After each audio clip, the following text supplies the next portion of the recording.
Baik, bismillahirrahmanirrahim. Assalamualaikum warahmatullahi wabarakatuh.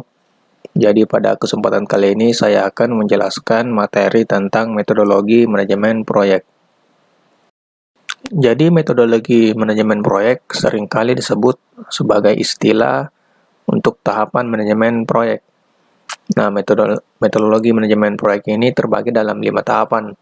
Yang pertama, inisiasi proyek, perencanaan proyek, pelaksanaan proyek, pengontrolan proyek, hingga penutupan proyek.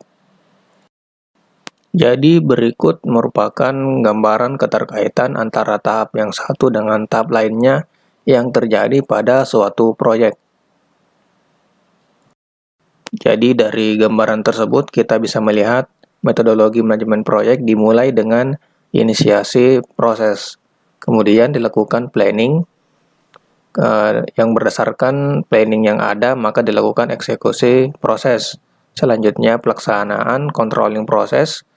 Kemudian eksekusi dan controlling proses ini bisa dilakukan secara berulang-ulang. Nah, bila dalam controlling proses masih ada yang perlu diperbaiki, maka dibuat replanning atau perencanaan ulang. Nah, dari replanning ini maka dilakukan eksekusi proses. Kemudian dilakukan controlling proses, dan bila dalam controlling proses itu sendiri sudah tidak ada masalah, maka selanjutnya adalah melakukan closing proses. Jadi dimulai pada tahap pertama, proyek inisiasi. Jadi inisiasi proyek adalah mengawali sebuah proyek dalam artian memberikan gambaran global suatu proyek dalam bentuk definisi proyek. Nah, dari definisi ini akan kelihatan gambaran global sebuah proyek yang akan kita kerjakan. Nah, dari gambaran global ini biasanya berisi ruang lingkup, tujuan, waktu pengerjaan, biaya, dan informasi umum yang lainnya. Kemudian adapun tujuan project initiation, yang pertama menentukan tujuan proyek secara rinci, kemudian mengidentifikasi faktor-faktor penentu keberhasilan, yakni critical success factor untuk pelaksanaan proyek. Selanjutnya menentukan ruang lingkup proyek, jadwal proyek, kebutuhan sumber daya proyek secara garis besar, asumsi proyek, serta batasan-batasan proyek sebagai acuan dalam membuat perencanaan manajemen proyek. Nah, yang kemudian menentukan kriteria keberhasilan proyek. Kemudian mekanisme project initiation itu yang pertama pemilik proyek memberi penugasan kepada manajer dan tim. Selanjutnya manajer dan tim secara bersama-sama membuat definisi proyek dan disetujui oleh pemilik.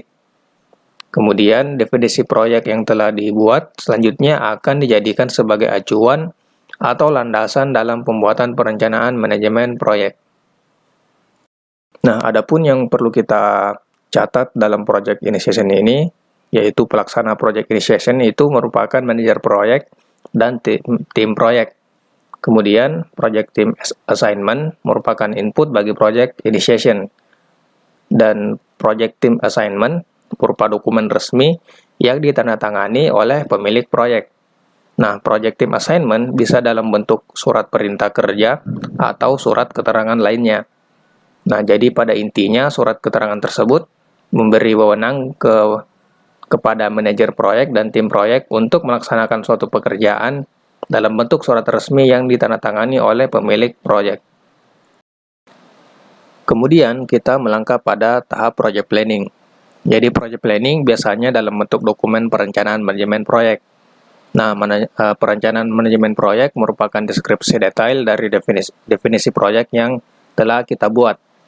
Nah, perencanaan proyek ini secara umum berisi tujuan dan ruang lingkup, waktu pengerjaan atau jadwal, rencana anggaran biaya, kualitas proyek, sumber daya proyek, manajemen risiko, perencanaan komunikasi, pengadaan, serta integrasi manajemen. Adapun tujuan dari project planning ini yaitu mendefinisikan ruang lingkup proyek, kemudian membuat detail jadwal pelaksanaan proyek, kemudian menentukan alokasi dana yang dibutuhkan, menetapkan prosedur dan mekanisme pengontrolan, kemudian menentukan kualifikasi, peran, dan tanggung jawab, serta jumlah personil yang dibutuhkan dalam melaksanakan proyek. Kemudian mengidentifikasi resiko-resiko proyek dan menentukan tindakan penanggulangannya. Selanjutnya membuat perencanaan komunikasi selama pelaksanaan. Dan yang terakhir menentukan dan menyetujui proyek baseline yang akan menjadi acuan untuk mengukur kinerja proyek. Nah, kemudian mekanisme project planning ini terdiri dari manajer proyek dan tim proyek akan mempelajari kembali definisi proyek. Selanjutnya, membuat perencanaan manajemen proyek, yaitu proyek manajemen plan, berdasarkan definisi proyek yang telah kita buat. Selanjutnya, persetujuan dari pemilik proyek bahwa proyek manajemen plan akan dijadikan sebagai acuan dalam pelaksanaan proyek. Jadi pada tahap project planning ini, kita perlu memperhatikan bahwa pelaksana project planning merupakan manajer proyek dan tim proyek. Kemudian manajer proyek, tim proyek, dan pemilik proyek harus menentukan prosedur kontrol perubahan yang akan digunakan dalam proyek. Nah, kemudian setiap perubahan atau usulan perubahan harus melalui prosedur kontrol perubahan. Nah, perubahan yang mempengaruhi ruang lingkup, jadwal, dan biaya harus dilaporkan oleh manajer proyek, serta harus diketahui oleh pemilik dan disetujui oleh pihak manajemen perusahaan. Nah, manajer proyek bertanggung jawab penuh untuk memelihara, merevisi, dan mengkomunikasikan proyek manajemen plan secara berkala. Kemudian, manajer proyek harus memonitor, mengontrol, dan melaporkan status proyek kepada pemilik proyek. Dan yang terakhir, manajer proyek harus menetapkan tanggung jawab dan wewenang masing-masing personil tim proyek.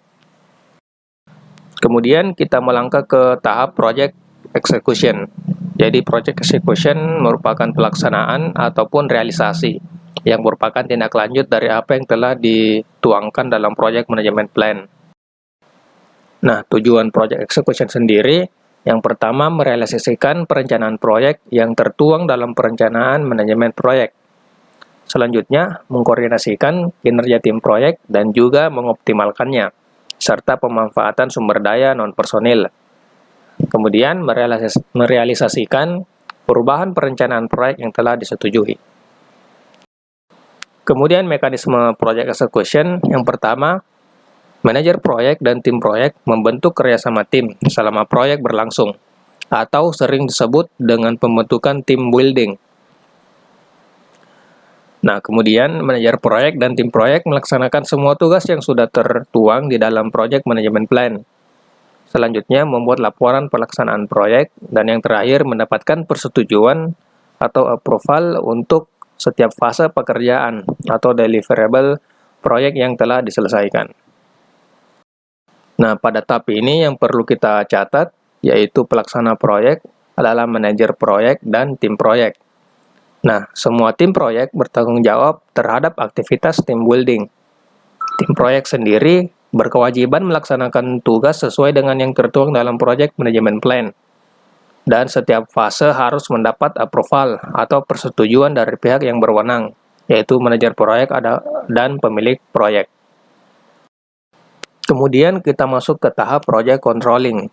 Jadi project controlling ini merupakan pengontrolan terhadap kegiatan ataupun aktivitas suatu proyek. Nah, mengontrol apakah langkah demi langkah dalam pelaksanaan kegiatan sudah sesuai dengan yang telah ditentukan dengan project management plan yang telah kita buat. Kemudian mengecek apakah kegiatan ataupun aktivitas yang kita laksanakan sudah sesuai dengan estimasi dan rencana awal, serta sudah sesuai dengan target ataukah belum.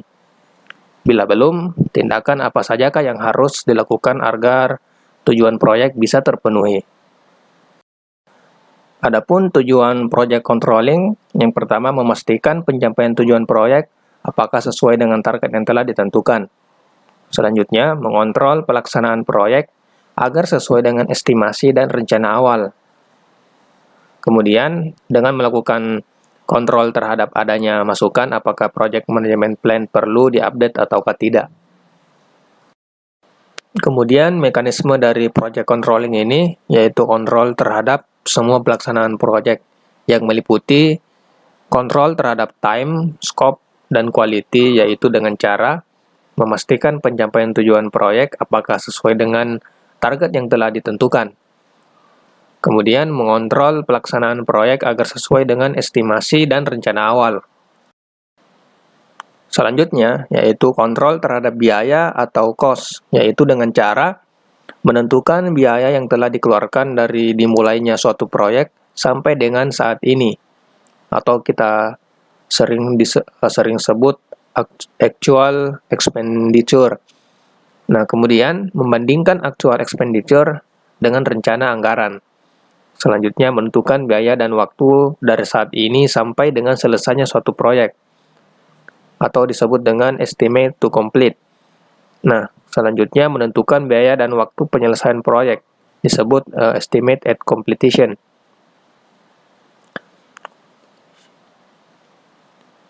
Nah, kemudian estimate at completion itu sama dengan actual expenditure ditambah dengan estimate to complete. Jadi, baiknya digunakan form estimate cost at completion. Kemudian yang ketiga, dari informasi yang diperoleh terhadap control scope, time, quality, dan cost, selanjutnya yaitu membuat laporan tentang status dan kemajuan sebuah proyek.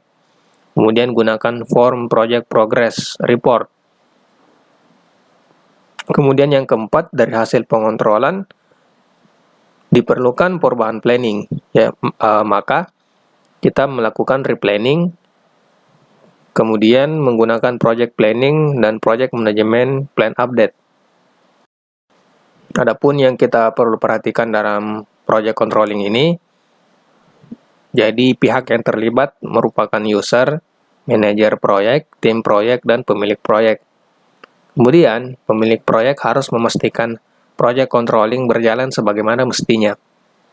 Selanjutnya, manajer proyek harus memonitor kemajuan dan status proyek serta melaporkan kepada pemilik proyek secara berkala. Nah, kemudian pada tahap project closure, yaitu merupakan tahapan penutupan proyek yang intinya memberikan laporan tentang hasil-hasil apa saja yang diperoleh dari suatu rangkaian aktivitas proyek yang telah dilaksanakan. Bentuk-bentuk pelaporan tentang semua hasil pekerjaan yang telah dilakukan dituangkan dalam bentuk dokumen laporan. Jadi pada tahap ini harus diyakinkan bahwa semua deliverable proyek telah dipenuhi. Kemudian pekerjaan yang belum terselesaikan, yaitu outstanding task, harus segera dicatat dan kemudian diselesaikan. Setelah semua pekerjaan dinyatakan selesai, yang tertuang dalam bentuk dokumen laporan resmi, maka langkah terakhir adalah pembubaran tim proyek. Kemudian tujuan project closure ini secara formal mengakhiri proyek dengan semua pihak yang terlibat dalam suatu proyek, dan juga mengakhiri penugasan anggota tim proyek.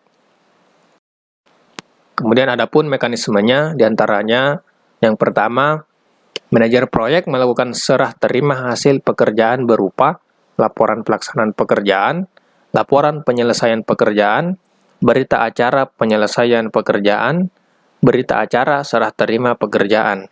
Kemudian yang kedua, pembubaran tim proyek. Oke, jadi yang perlu kita catat pada tahap project closure ini, yaitu manajer proyek harus memastikan bahwa penutupan proyek telah dilakukan sebagaimana mestinya sebelum pembubaran tim proyek.